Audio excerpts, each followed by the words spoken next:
Sejam bem-vindos a essa sessão de treinamento online que a gente vai ter hoje aqui com a nossa parceira Vaidi Müller e com o Fernando Marques, que já vem fazendo treinamentos com a gente. O treinamento de hoje é o primeiro de um módulo de 4, ou seja, a gente vai fazer 4 módulos sobre conceitos de proteção contra surtos. Esse vai ser o primeiro.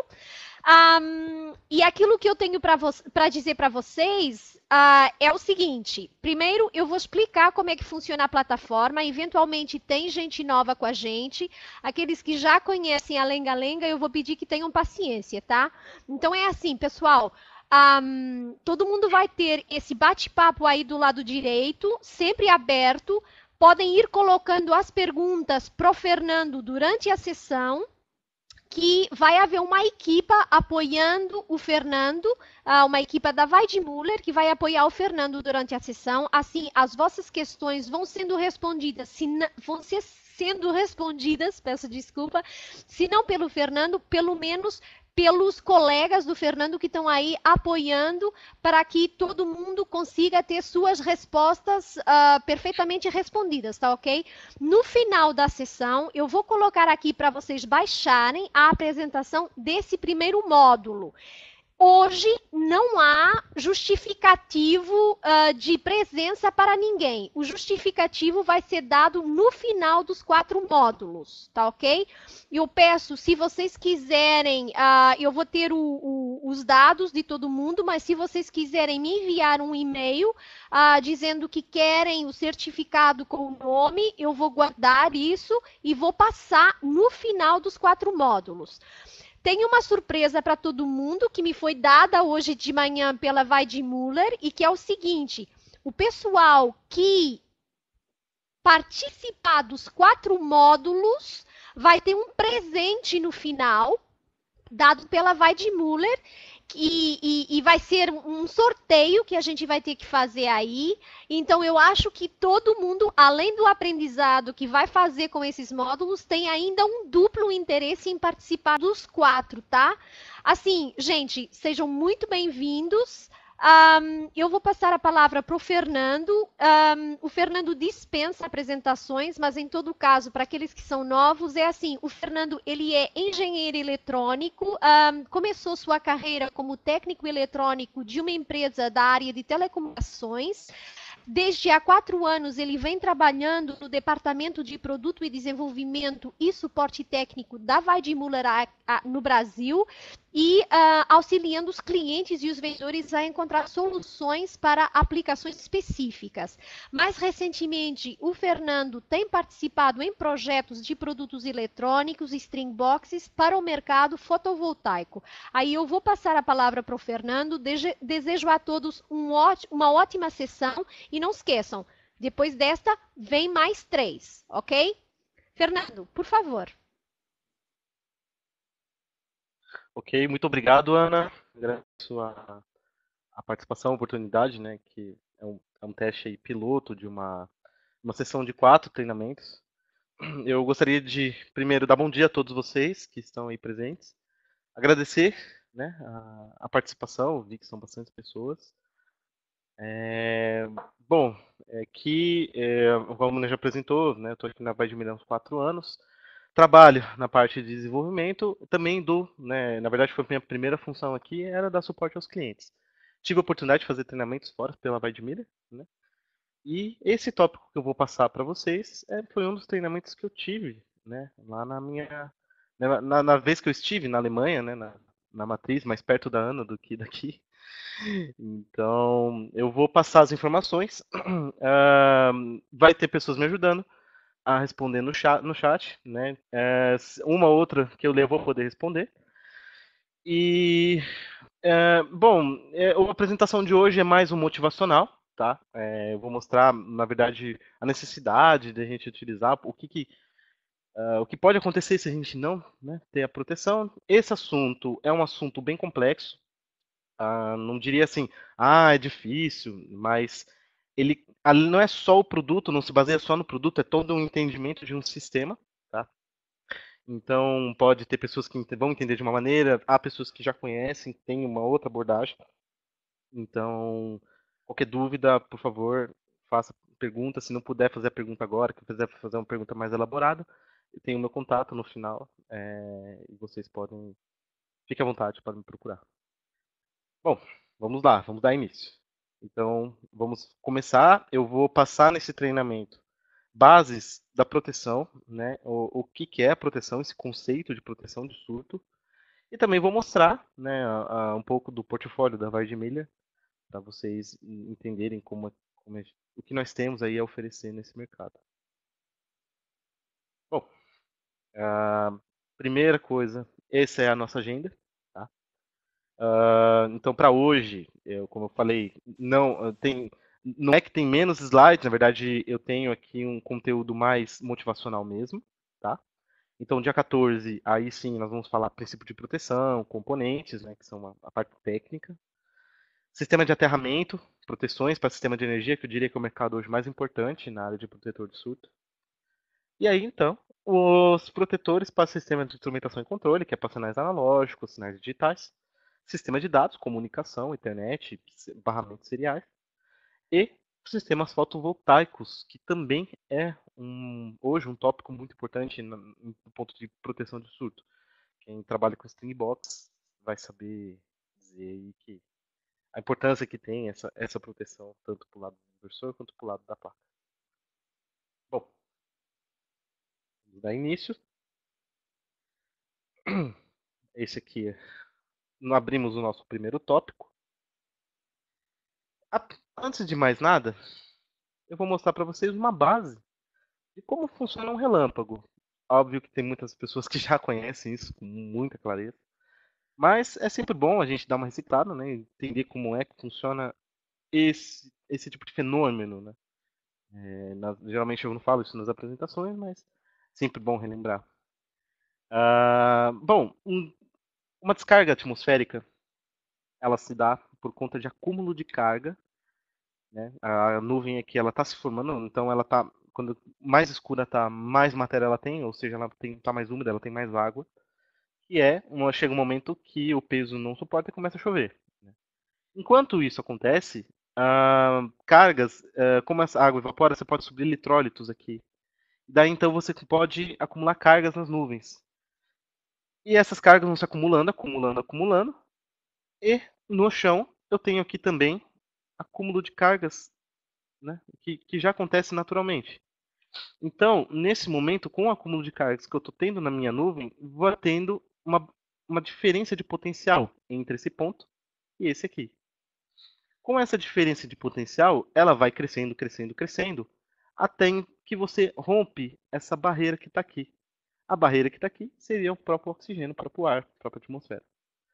A partir do momento que você rompe essa barreira, há uma condução, que é o raio que cai. O raio é nada mais que um fio. É como se fosse um condutor conduzindo elétrons de um ponto para o outro, a fim de você neutralizar, ou seja, equilibrar a carga entre as nuvens e a Terra. Isso pode acontecer também entre as nuvens, tá? É o famoso trovão. Então, quando você vê aqueles relâmpagos acontecendo no céu, não caindo, são as nuvens trocando entre si. Tá? É mais comum do que realmente cair. Para se proteger disso, né, a gente usa sistemas SPDA, que consiste num para-raio. Né? O para-raio seria o ponto mais próximo da nuvem. O objetivo dele é realmente se aproximar da nuvem de modo que o relâmpago caia nele e não caia em qualquer lugar.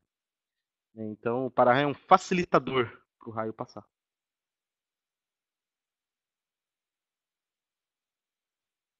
Bom, aqui também é um resuminho, né, do que eu falei. Aqui eu tenho um exemplo onde cargas negativas se acumulam nas nuvens e na Terra eu tenho cargas positivas. Daí então as cargas negativas vão se encontrar com a Terra. Mas pode acontecer de cargas negativas estarem aqui e eu tenho cargas positivas na minha nuvem. Daí então o raio ele parte de baixo, tá? É muito comum o raio vir de baixo e não vir de cima. Então, só para mostrar que tem a descarga negativa e a descarga positiva.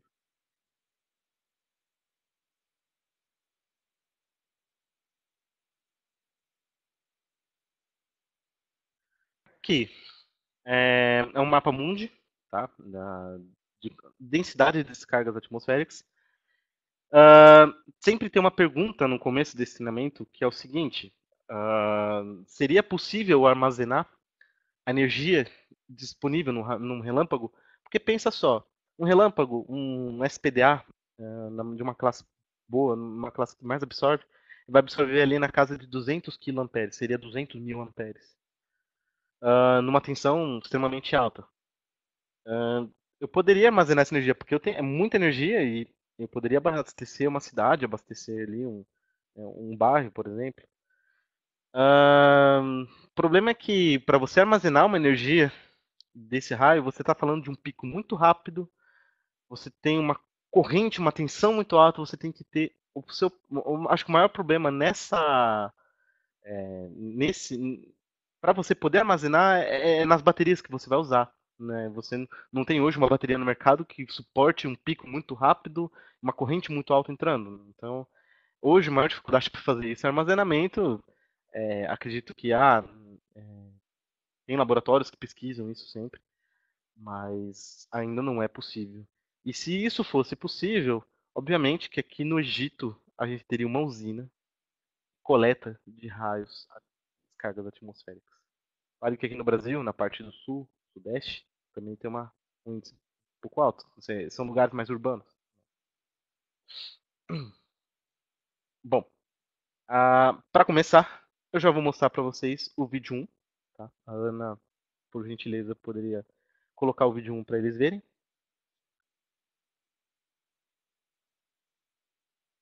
Play it back over 200 times slower to analyze its detail.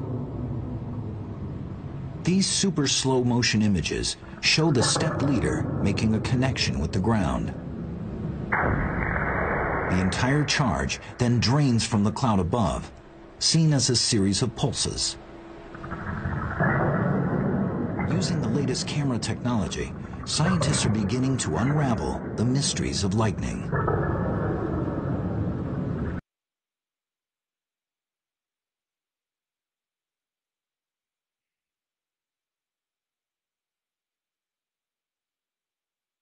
Bom, no vídeo vocês viram uma, uma queda de raio, acho que não sei se chegou a passar, mas o raio você pega ele em slow motion.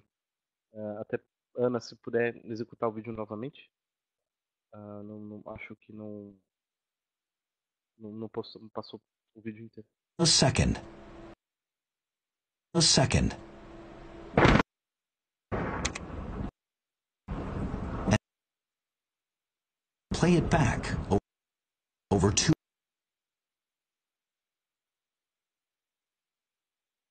200 times slower to detail. Repare a ramificação que o relâmpago faz no Super momento que slow cai. motion images show the stepped leader making a connection with the ground. The entire charge then drains Peço from the desculpa cloud para repetir o above, vídeo, que para mim o seen vídeo as não a passou. series of pulses. Using the latest camera technology, scientists are beginning to unravel the mysteries of lightning.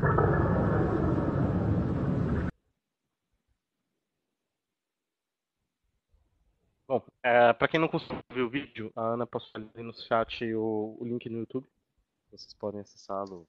Vou seguir com a apresentação. E no próximo slide eu trago vocês o vídeo 2. Tá? Esse aqui ele mostra algumas fotos de um raio caindo em alguns pontos.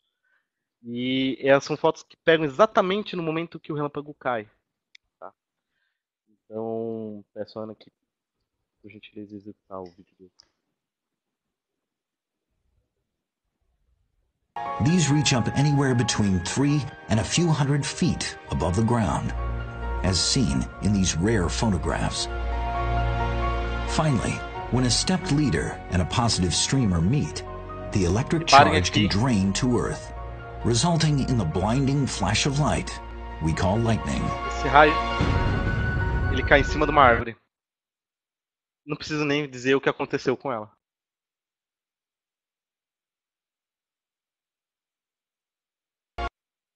Blinding flash of light we call lightning. Vou voltar à apresentação.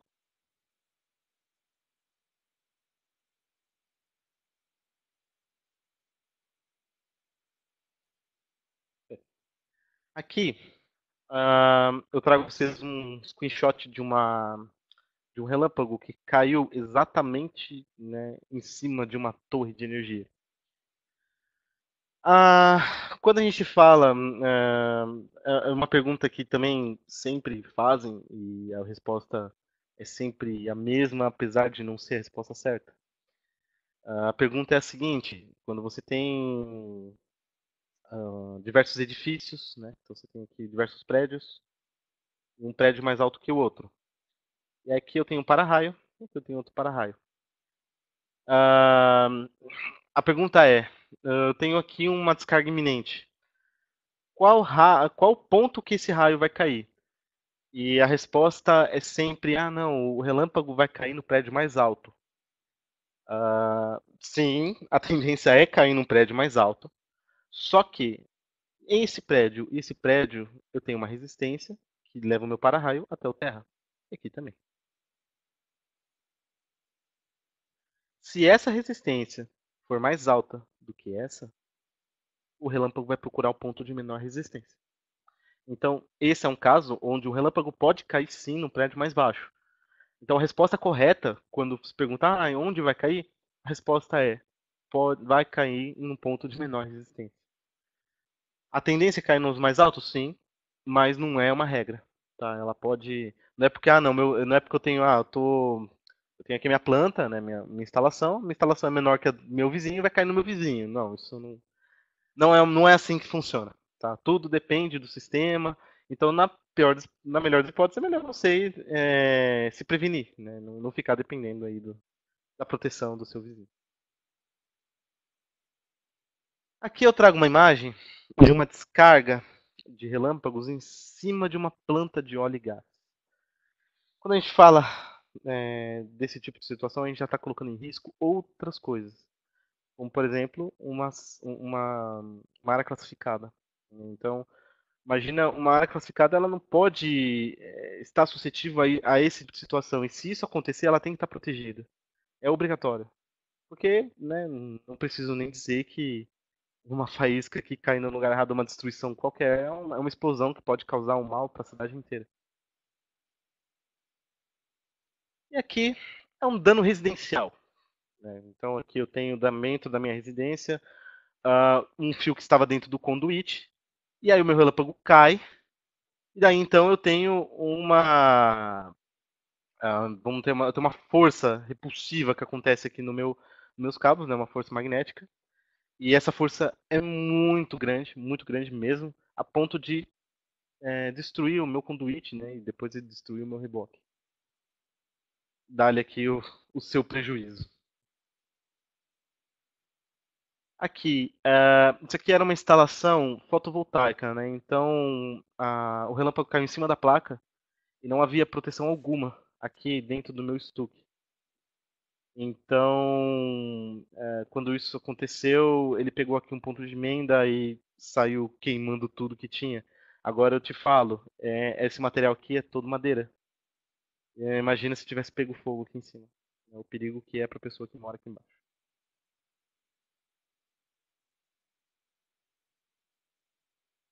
Esse aqui, como eu disse no começo, eu trabalhei com reparos eletrônicos, né? Trabalhava na assistência técnica, de vir para Vladimir. E eu pegava muitas placas e circuitos para consertar, né? Uma desse tipo, tinha tipos SMD. Ah, isso aqui era muito comum. E aí eu pergunto, você acha que isso aqui aconteceu porque caiu um relâmpago diretamente em cima da minha placa? Não. A resposta é não. Isso aqui acontece por sobretensão ou por ruído. Mais para frente eu vou comentar a questão da distância, né, entre a queda de um raio e aonde ele pode danificar. E quando a gente pegava placas com esse defeito, era praticamente perda total. Então a gente tinha que refazer todas essas trilhas, às vezes tinha trilha interna e não conseguia refazer. Ou esse circuito integrado, evidentemente, já não está mais funcionando, já tem que ser substituído, se não tiver queimado nenhum outro. Então, quando a gente fala de descarga atmosférica, ela cai num ponto, mas ela pode causar influências em muitos outros, tá? Seja por indução, ou também eu tenho essa placa, tem uma alimentação que é uma alimentação bem mais baixa que a da rede. Se for de telecomunicações é menos 48, mas se for de automação é 24 e por aí vai. Eu tive aqui uma sobretensão que pode romper uma barreira galvânica que tem no meu transformador, por exemplo. E aí ele entra e danifica o componente ou o primeiro caminho ou o mais sensível. Então, isso aqui é uma coisa muito custosa, né? Muito prejudicial. E essa aqui, à direita, é mais prejudicial ainda, porque eu estou falando de um rolamento de um motor. E o rolamento de um motor, quando você tem sobrecorrente nele, ele esfumaça. E quando ele esfumaça, o enrolamento perde sua propriedade, ou seja, você perde seu motor. Então, é um prejuízo muito grande. Falando ainda de eletrônicos, ah, quando começou a parte de eletrônica digital, ah, todos os chaveamentos, toda a lógica era realizada por válvulas, que fazia hoje o papel do transistor, que é o que está aqui. Então, da válvula foi para o transistor e foi só diminuindo de tamanho, né? O transistor foi para o circuito integrado, o que tem, né, centenas de transistores dentro, e depois para microprocessadores, né? Que é um circuito integrado bem abrangente. Então, o intuito do desenvolvimento da eletrônica foi cada vez mais ficar menor, né? Cada vez diminuir. Para quê? Para você poder colocar mais funções em menor espaço ou no mesmo espaço, né? Isso trata sim de uma evolução. Só que, como tudo foi diminuindo, onde diminui a distância das coisas, eu vou ter menor isolação, né? Eu vou diminuir minha tensão de trabalho, ok, mas eu vou também diminuir a minha isolação. E o ruído ele acontece, a sobretensão, os picos de energia, eles não são diferentes nesse ponto para esse ponto, né? E cada vez mais meus equipamentos começaram a ficar mais sensíveis. Então, hoje em dia, é muito importante eu ter uma proteção para os meus equipamentos eletrônicos, tanto na parte de alimentação quanto na parte de tratamento de sinais, porque numa dessa eu posso perder um processador. E um processador eu posso entender por um CLP desempenhando um processo. Ou eu diria que é até mais grave do que você fazer um PLC parar, é você confundir o PLC, ou seja, ele está numa linha de programa, ele pula a linha de programa dele e ele desempenha outra função quando ele não deveria estar. E você começa a colocar em risco ou uma instalação ou até pior uma vida de uma pessoa, né? Então, isso aqui, esse gráfico aqui, ele é bem demonstrativo nesse sentido.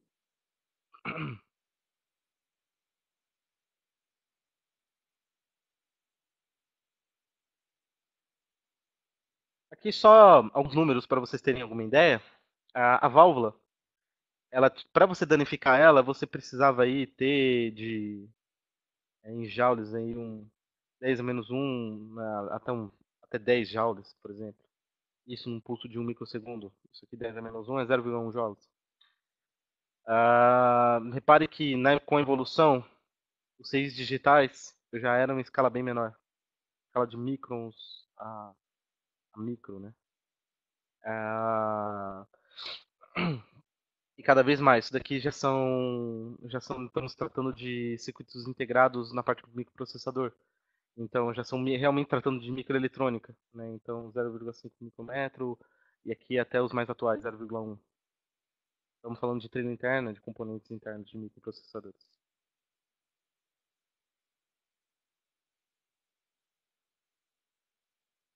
Bom, aqui eu mostro para vocês alguns danos em painéis fotovoltaicos. Tá? Aqui nos painéis eu tenho as minhas placas, essas placas, as bordas delas são aterradas, né?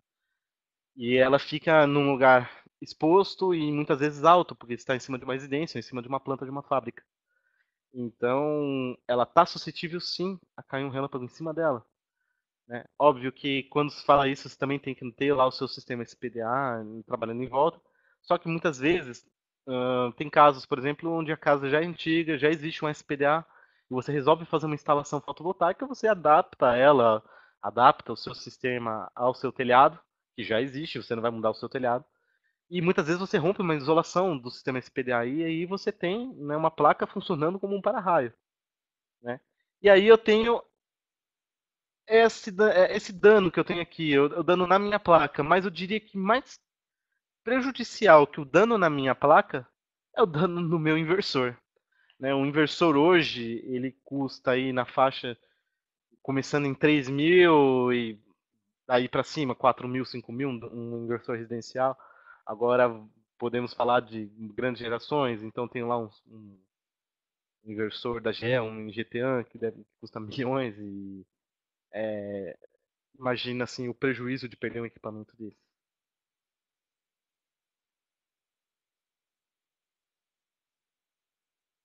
Bom, aqui acho que o slide será repetido. Aqui foi um exemplo de dano num painel elétrico. Tá? Então aqui é uma entrada de energia. E esse chamuscado que vocês estão vendo aqui é o nosso dispositivo, né, disjuntor diferencial residual. Já ouvi pessoas dizerem que, não, eu coloquei um DDR lá na minha instalação e eu estou protegido.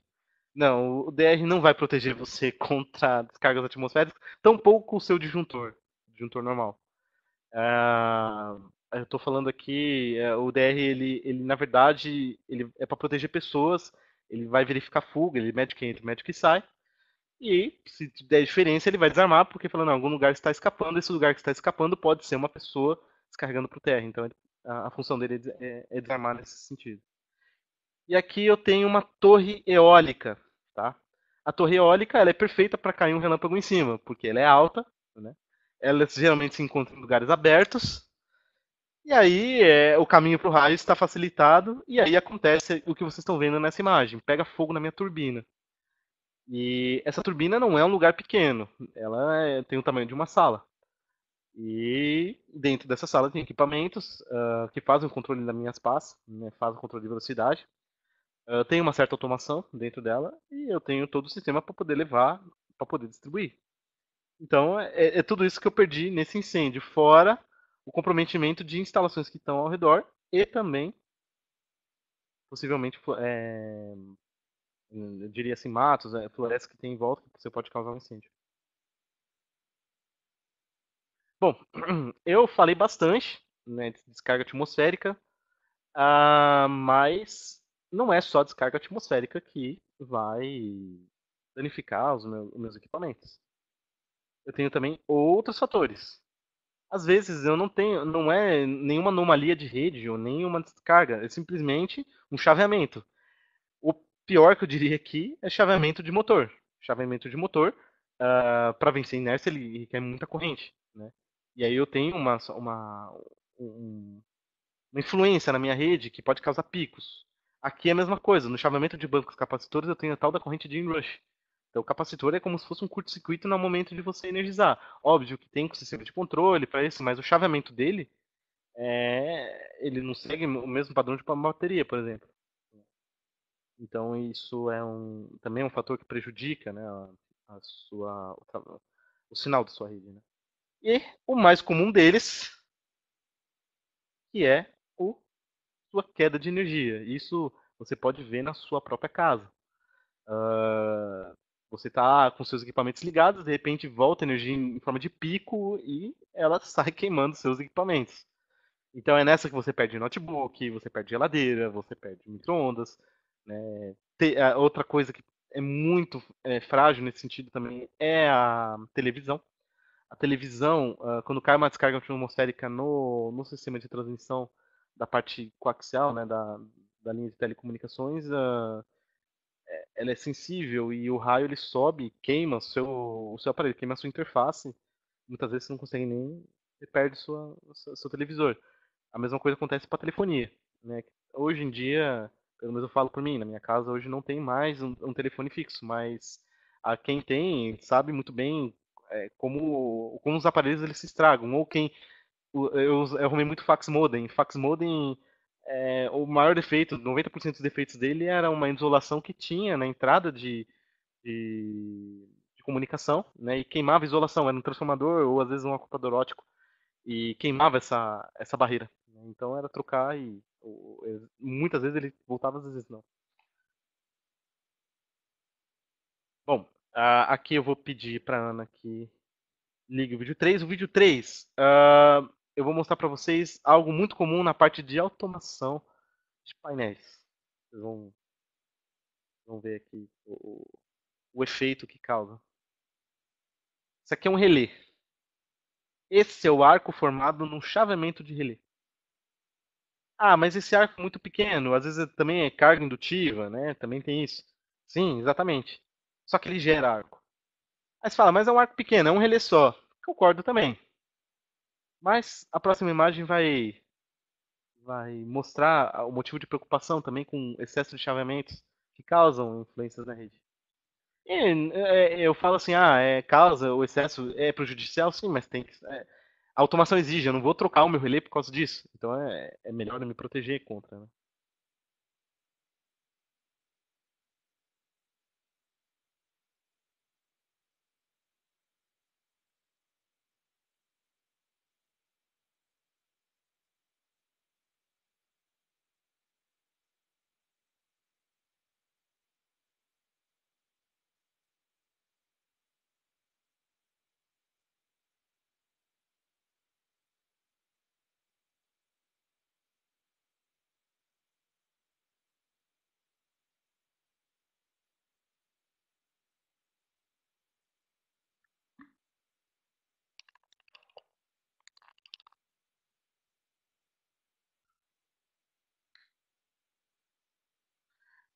Só para as pessoas que estão falando de som, tá? Esse vídeo não tem som.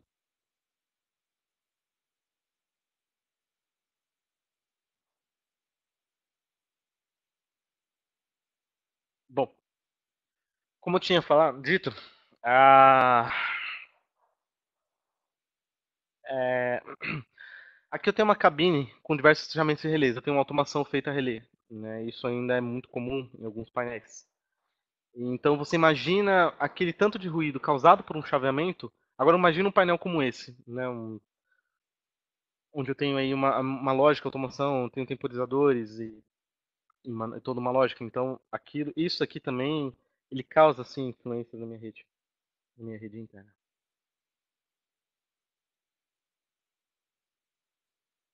Bom, é, eu comentei, né? Eu tô toda hora falando não, isso vai danificar a minha instalação, meus equipamentos. Mas não é só isso que é o importante, né? O equipamento é custoso, sim, né? Vou ter muito gastos, vou ter muito prejuízo, claro, com certeza.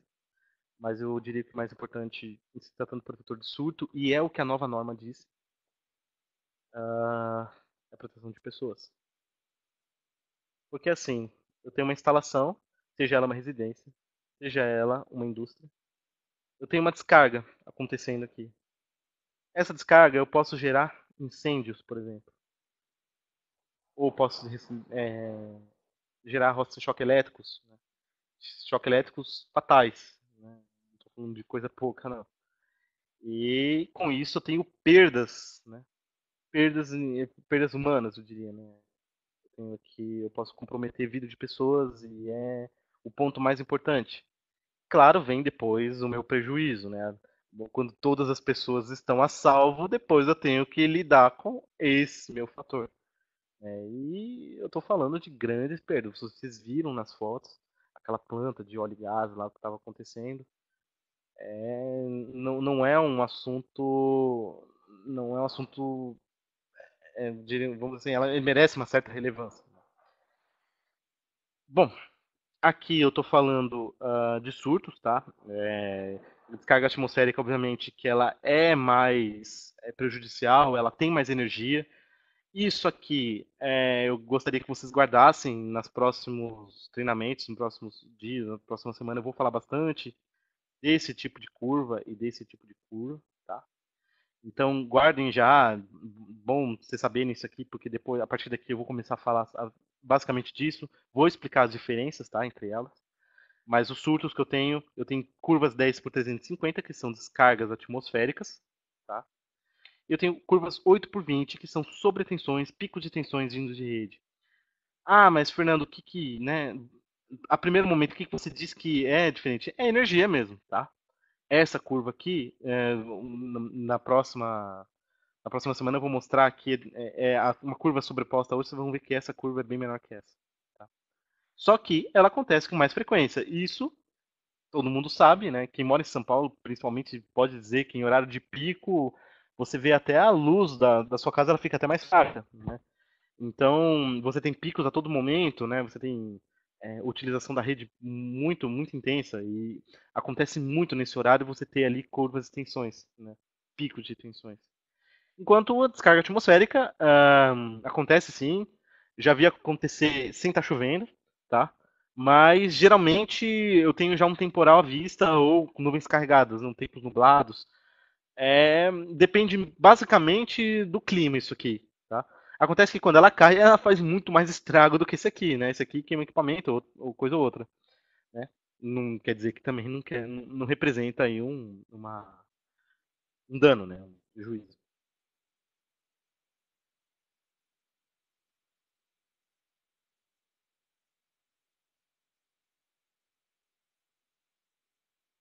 Eu vi a pergunta da Lucinei aqui, tá? Dizendo que se é a centelha que causa.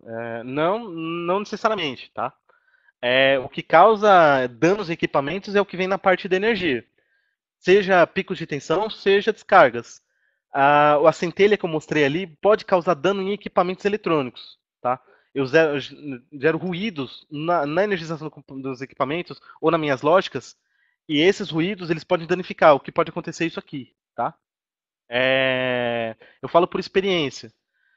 Eu fiz um trabalho final de curso no ano passado, para minha formatura, e a placa que eu utilizava era um microprocessador, tensão baixa, era 5 volts de alimentação, e de tanta gente chavear ela uma hora queimou, tá? Então, e pior de tudo que queimou no dia da apresentação, né? Tive que sair correndo para pegar outra. E eu só tô dando exemplo mesmo porque, em se tratando de surto, eu não tô falando só de grandes explosões ou só queimas, assim, ou coisas aparentes, mas pode ser realmente danificações, danos, né? Desculpa a palavra, danos, e que você pode acabar comprometendo um funcionamento de um equipamento.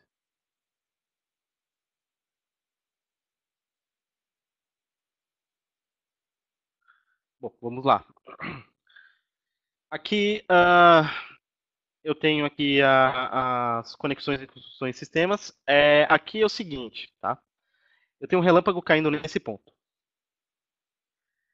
Diretamente, uma descarga direta, ela vai circular talvez pelos meus condutores, tá? Então ela vai seguir para cá e para cá. Mas ela gera sobretensões, picos de tensões em linhas de instrumentação e de comunicação, tá? Eu tenho influências em redes celulares ou rádio e TV e também tubulações. Eu tenho aqui tubulações, gás ou, em casos, óleo. E aí, essa minha descarga, ela pode entrar aqui numa subestação, por exemplo. Né? Então, ela rompe essa barreira da subestação e eu comprometo toda a energia, toda a distribuição que eu tenho aqui nas minhas plantas, né? Seja em prédios, casas ou plantas industriais. Qual é a distância? 2 km de raio. Tá? Então, ela pode se manifestar diretamente, caindo em cima dele, caindo em cima do ponto, ou por influências por acoplamentos. Eu vou explicar isso ainda hoje. Tá? Ah, no próximo, eu gostaria que a Ana colocasse o vídeo 4, tá? O vídeo 4, antes da Ana executar, eu só dar uma basezinha para vocês como funciona. Eu comentei acima a questão da curva 8 por 20, tá? E da curva 10 por 350. Lembrando, 8 por 20 sobre tensão, 10 por 350, descarga atmosférica. E eles pegam um condutor, né, ali na casa eu tenho um interruptor preso numa parede, ah, e eles aplicam uma corrente de 40 kA, 8/20, nesse condutor, e depois eles aplicam a mesma corrente de 40 kA em curva 10 por 350. E aí ele vai mostrar a diferença e no final ele vai mostrar em slow motion, tá? Então agora sim, Ana, você pode colocar, por gentileza.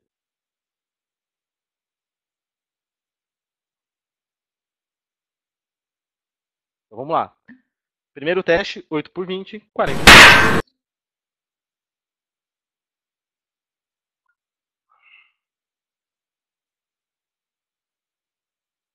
Repare que o disjuntor ele nem saiu do lugar. Agora com curva 10 por 350.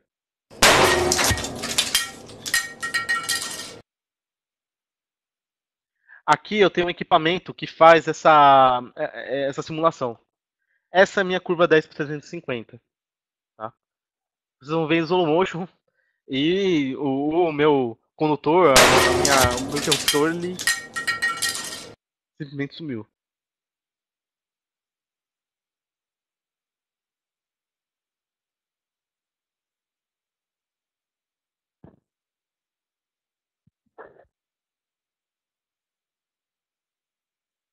Reparem aí como ficou o seu motor.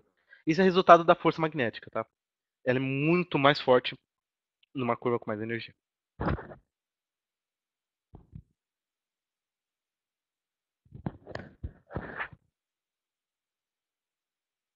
Bom, obrigado, Ana, por ter passado o vídeo. E aqui chega o final de hoje, tá? Eu vou só mostrar aqui a parte de complementos. Opa, não era aqui. Vamos lá. Tipo de interferência, tá? Esse aqui é o nosso último tópico e depois eu vou deixar um tempinho aí para vocês tirarem dúvida. Eu tenho 3 tipos de interferência em se tratando de descarga atmosférica, tá?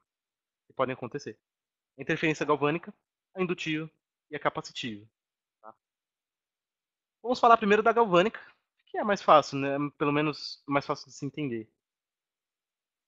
A interferência galvânica, considera essa curva, por enquanto. Eu tenho aqui uma fonte, tá? Essa fonte tá aqui em série, eu tenho um fusível. Eu tenho 2 cargas consumindo a minha corrente dessa fonte. Tá? E vamos olhar primeiro para a curva vermelha. Aqui nessa fonte eu tenho um transformador, né? Então vamos ter uma espécie de isolação galvânica, né? E entre uma tensão alta e uma tensão mais baixa com corrente maior. E eu tenho um aumento, vamos supor que essa fonte não é chaveada. Eu tenho um aumento de corrente, né, aumento de tensão repentino e ele permanece, né? Então, se a minha tensão aumentou, indo pela minha fórmula, para que eu não sou muito bom fazendo com o mouse. Tá. Eu tenho resistência, que é tensão sobre corrente. Se eu tenho um aumento de tensão, para manter essa proporção, eu tenho que aumentar minha corrente. Se aumentou minha corrente, o meu fusível vai abrir e vai proteger o meu equipamento. Agora, imagina essa curva. É um pico de tensão que depois relaxa. Relaxa quando digo, ele volta no seu estado normal. Esse pico de tensão não dá tempo desse fusível ele abrir. O que acontece? O pico vai passar. E quando ele passar, ele vai queimar os meus equipamentos. Então, foi por isso que eu disse que o disjuntor ele não é eficaz contra pico de tensão. Tá? Eu precisava ter aqui um equipamento que detectasse meu pico de tensão e absorvesse, fechasse um curto de modo que eu protegesse. Aí sim eu poderia contar com o meu fusível, porque no curto-circuito a corrente aumenta, o fusível vai fazer a parte dele e vai isolar o sistema. Né? Mas isso é assunto para os próximos dias.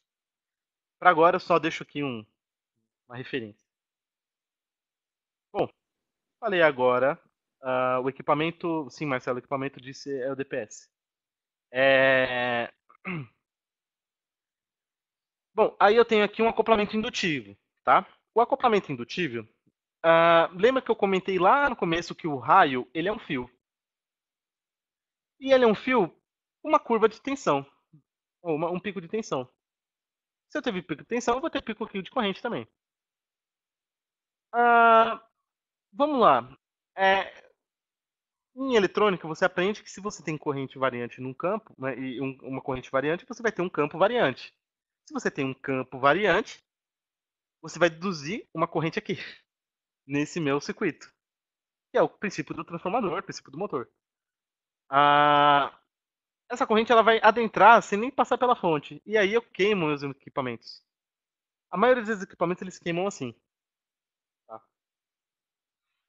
E aí eu tenho aqui meu último acoplamento. Esse acoplamento demorou um tempinho para entender, mas eu vou dar um exemplo que vai fazer todo sentido em instalações. Tá? O acoplamento capacitivo é o seguinte: vamos supor que eu tenho um para-raio aqui. Meu raio vai procurar meu para-raio e vai descer em forma de pico de tensão aqui. E aí, próximo a esse condutor, eu tenho ali um circuito, esse aqui, né, circulando corrente.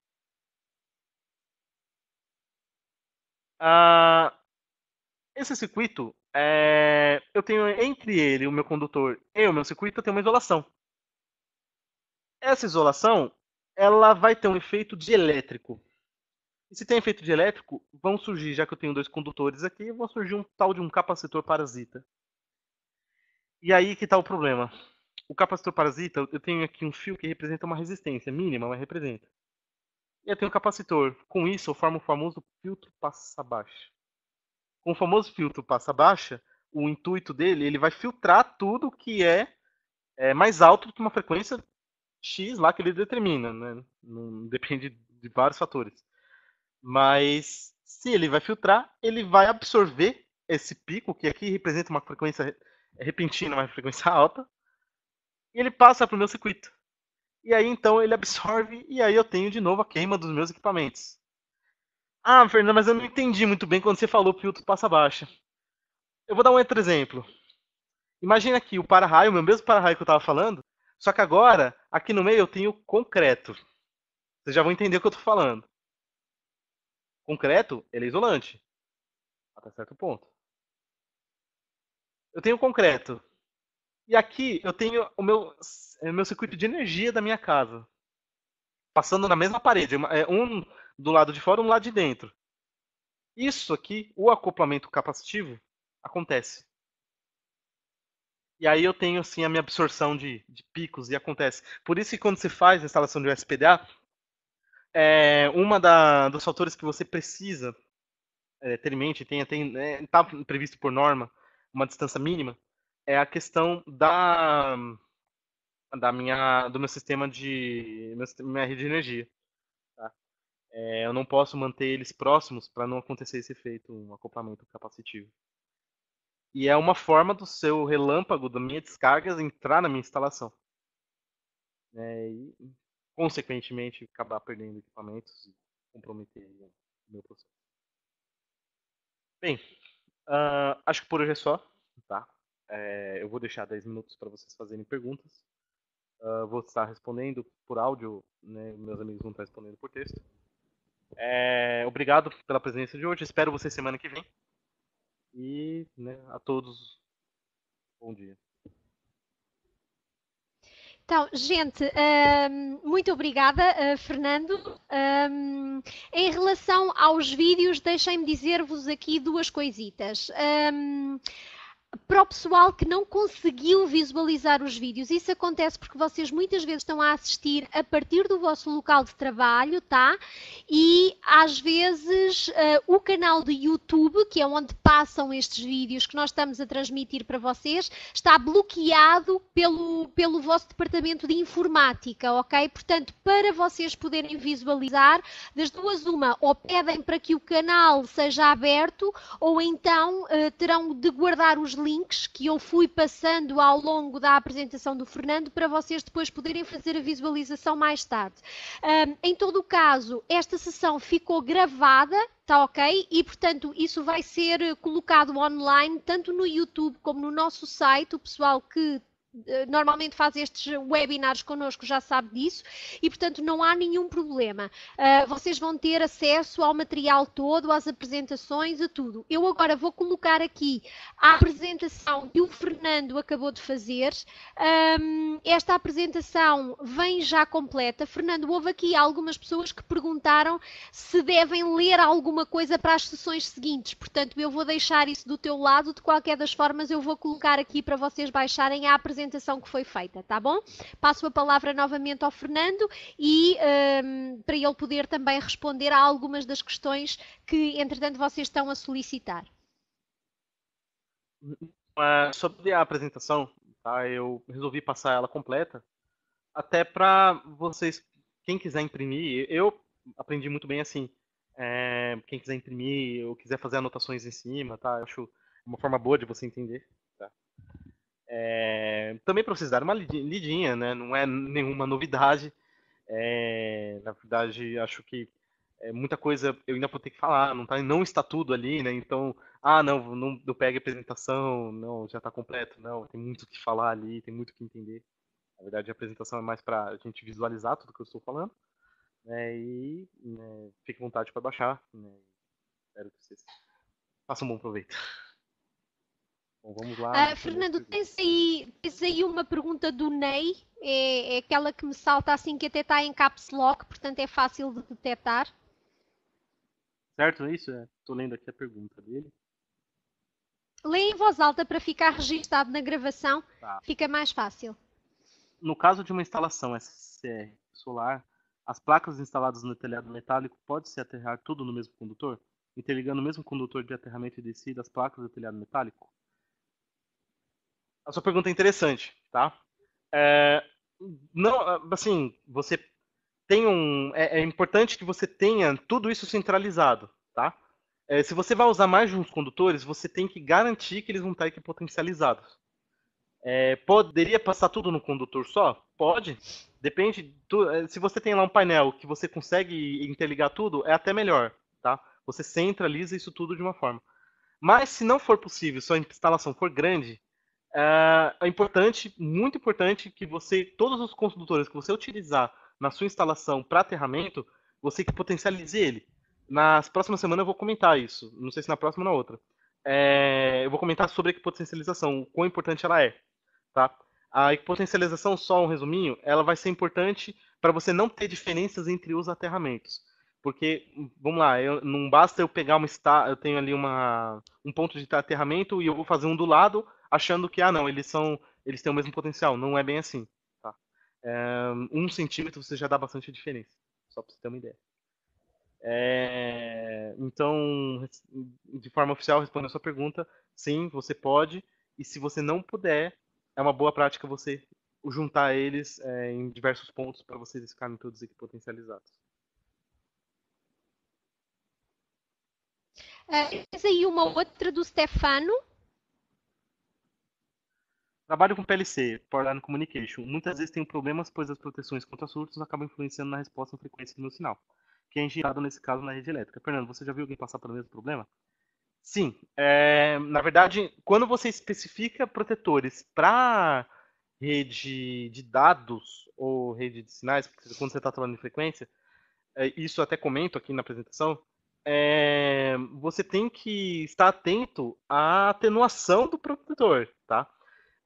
Porque protetor para redes menores, para redes de sinais digitais, sinais analógicos, você tem que comprar ele por aplicação. Ele tem que ser específico para aquilo, tá? Não basta eu pegar, não, eu quero colocar um centelhador, eu vou colocar porque você tem lá um indutor que fica em série para fazer isolação, que é o problema. Né? O indutor começa a te atenuar o seu sinal de frequência.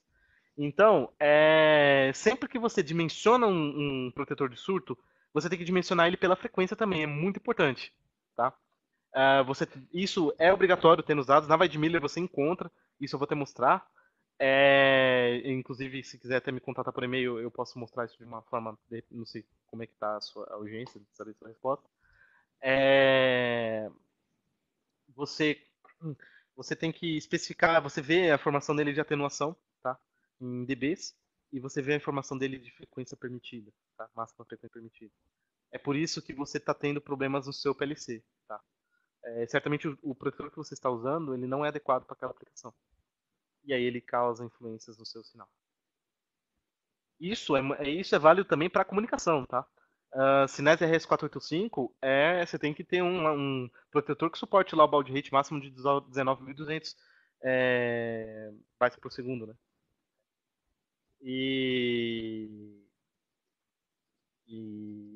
E a gente tem, inclusive, aqui um protetor específico para a rede RS485. Tanto na questão de tensão quanto na questão de.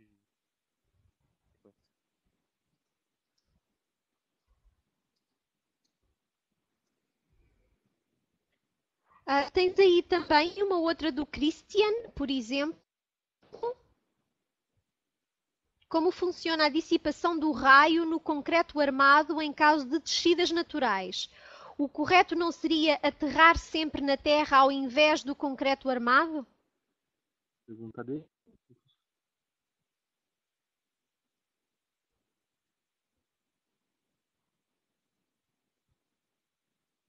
Sim, Christian,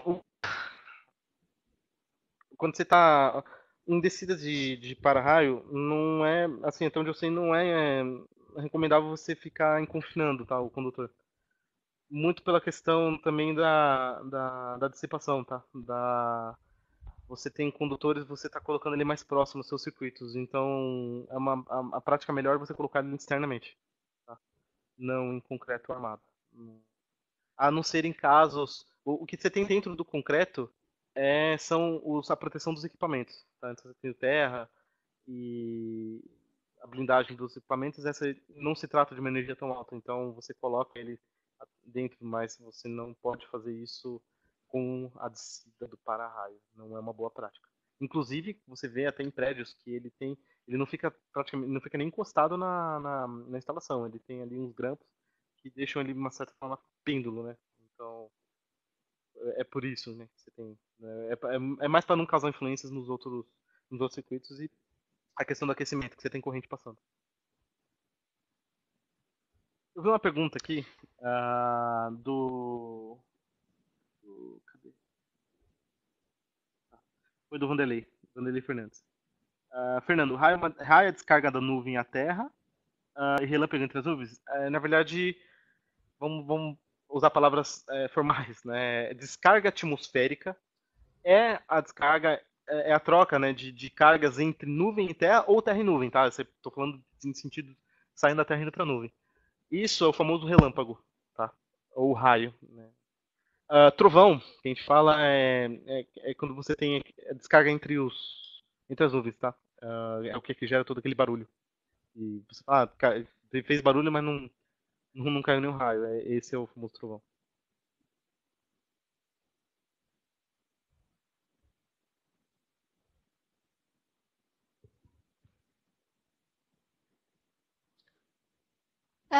E uma outra do Renan Cabral Prado. Fernando, no caso do DPS queimar, há algo que desligo ele para trocar ou teria que desligar a chave geral para trocá-lo? Ou trocar ele ligando... trocar ele ligado, digo. A pergunta é interessante, tá? Ah, você tem um DPS, geralmente você instala um DPS depois de um fusível, tá? Isso, vou mostrar também. Eles têm que trabalhar coordenados. Se você tem um DPS, se o seu fusível de entrada não for uma corrente tão alta, não tiver um valor nominal tão alto, você pode trabalhar só com um fusível de entrada. Como funciona? O DPS ele vai entrar em curto, ele vai funcionar em uma forma ideal, um curto-circuito, mais ou menos, né? E esse curto-circuito ele vai gerar uma sobrecorrente no sistema. Então você coloca esse fusível antes dele, né, na instalação, o DPS fica em paralelo, de modo que quando ele entrar em curto ele desarma o fusível, tá? Mas se meu fusível for muito alto, tipo 600 amperes, 800 amperes, um valor bem alto de corrente, aí eu sou obrigado a colocar em série com o DPS, né? O DPS é em paralelo, você coloca em série o tal do fusível de backup. Aí você usa o valor nominal do DPS. No caso, acho que a classe 1 aqui é 250. E aí, o seu fusível de backup, ele vai romper antes do fusível de entrada para você justamente tirar o DPS do sistema, porque ele vai virar um curto temporário. E o curto temporário dele não necessariamente acaba depois do pico de tensão, né? Ele permanece um tempo, em alguns casos. E você precisa tirar ele para ele não comprometer o funcionamento do resto, né?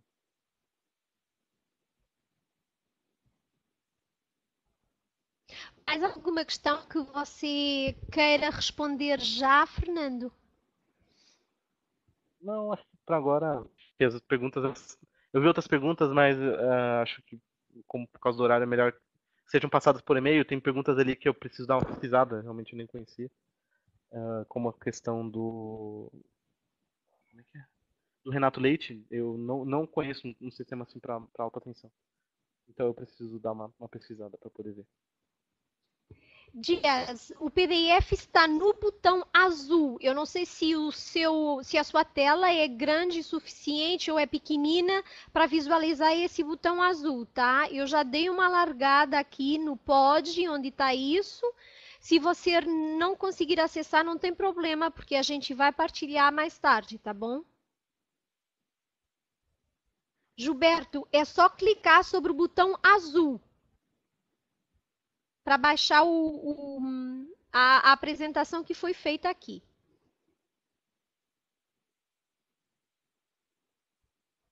Júlio, sua pergunta, vou responder porque não é tão longa.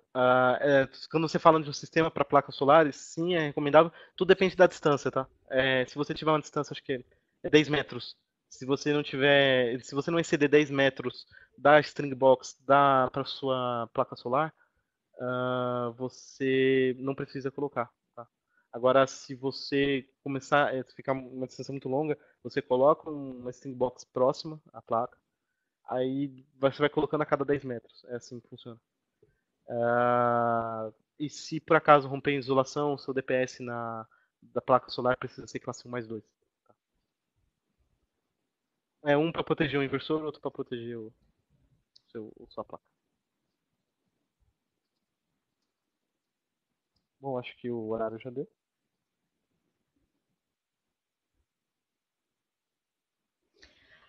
Pronto, então, gente, a gente está chegando no fim do primeiro módulo, tá?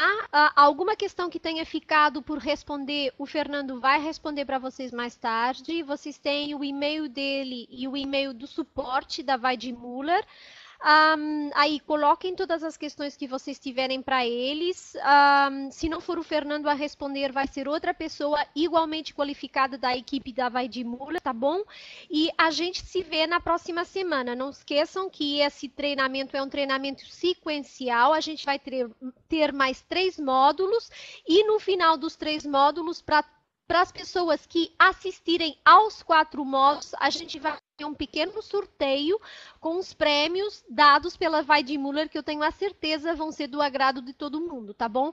Em relação à gravação, à apresentação, ao certificado, é assim, gravação e apresentação, a gente vai colocar no site como de costume, mas a gente vai fazer isso só no final dos 4 módulos, que é para ficar tudo direitinho, tá bom? Em relação ao certificado, vocês já sabem, não faz sentido me pedirem isso aqui no bate-papo, porque eu não vou responder no bate-papo. Eu peço que me enviem o e-mail, vocês estão fartos de saber qual é meu e-mail, aí mandem o pedido e eu passo o certificado para vocês sem qualquer problema, tá bom? Gente, tudo de bom, boa semana de trabalho para todo mundo. A gente se vê na próxima segunda-feira, à mesma hora. Fernando, muito obrigada e a gente se fala. Obrigado e tenha um bom dia.